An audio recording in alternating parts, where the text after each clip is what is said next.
The roads to the mountains of Surigao del Sur are rough. It takes over 4 hours to reach it by motorcycle, which is the only vehicle that can take on the terrains. But on top, paradise. Here in Sitiohan Ayan is where a community of the indigenous tribe Lumads lives. They plant and raise what they eat. They live simply in stilt houses. They have their own clinic, and they have their own school. Away from civilization, one might say, but they are one of the most self-sustaining tribes in the Philippines. But they have to leave all this, because on the morning of September 1, 3 of their leaders were brutally killed by masked armed men.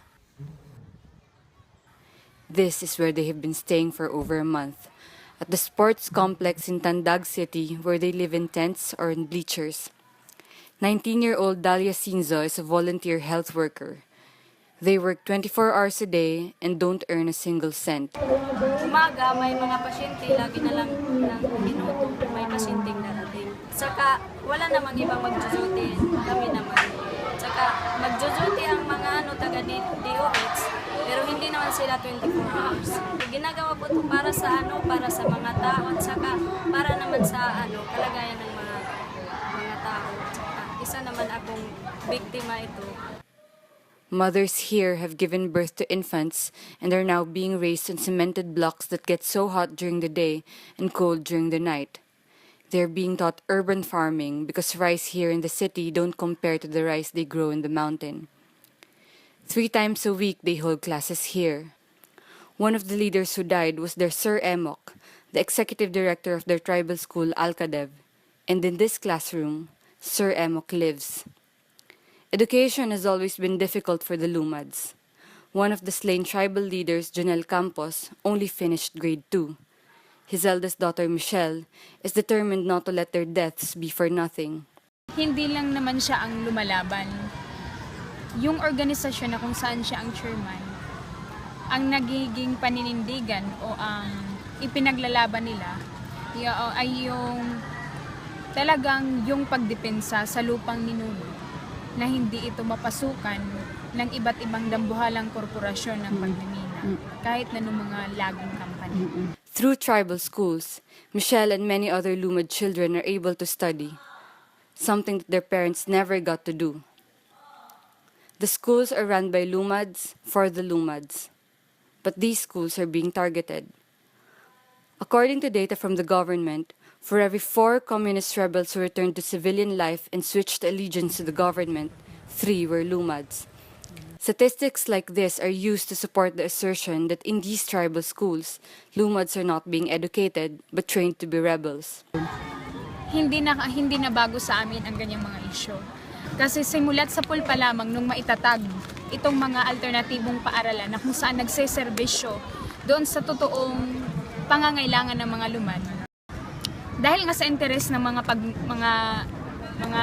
kapitalista na gustong papasukin ang mina, dahil nga sa pag-aayaw ng mga tribo, gusto nilang sirain, gusto nilang mawala itong mga paaralan na kung saan naipondar ng mga katutubo upang sila ay mabigyan ng edukasyon. Gusto itong sirain nila dahil ito ang nagbigay ng kaalaman doon sa mga Lumad. Nang sa gayon, pag nasira na nila ito, sa pag-aakala nila, magiging mahina na at parang magiging patuloy na ang pagiging ignorante ng mga Lumad. Kaya gusto talaga nila itong mawala. As the sun started to set in Tandag City, the youth of the Lumad tribe gathered and reenacted the brutal murder of their leaders. They sang songs, and they say that it is to always remind them that the fight is far from over. For Michelle, it starts and it ends with educating her people. She is among the few Lumad children who's going to college. She's taking up secondary education and wishes to teach in a tribal school that also taught her. But she's also doing this for another reason. Dahil sabi nga nila, yung mga guro daw sa aming paaralan ay hindi naman mga professional. Hindi sapat yung kanilang kaalaman na dapat ibahagi daw doon sa mga Lumad. Kaya ayun, dahil sa diskriminasyong iyon, talagang nagsumikap ako na ang ganitong kurso dapat kong kunin para maipamukha sa ating gobyerno na kaming mga Lumad kaya naming ibigay yung sapat na edukasyon na mismo nanggaling sa amin mga lumad na When Dahlia finished high school, she set aside college to teach in one of the tribal schools. Oo, totoo yun. Hindi kami nakapagtapos ng kolehiyo.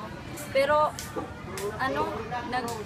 nagtuturo naman kami ng sakto para sa mga bata. Hindi naman kami nagtuturo ng walang hindi malaman ng mga bata. Wala naman kami maasahan kapag hindi kami tuturo. Kasi, hindi naman, ang layo-layo kasi ng mga eskwelahan. Theirs is a decades-long struggle, and as they fight, people continue to die. But Michelle, who's now leading the protests of her tribe, does not fear. hindi naman kami yung mga kriminal. Bakit naman kami matatakot? At hindi, para sa akin, kahit ganito pa kabata yung edad ko, handa ko pong ibuhis, ialay yung buhay ko para sa kabutihan, para sa kapakanan ng aming tribe. Land is our life is their battle cry. All they ask of their fellow Filipinos, please listen. This is the story in Surigao del Sur, Eastern Mindanao.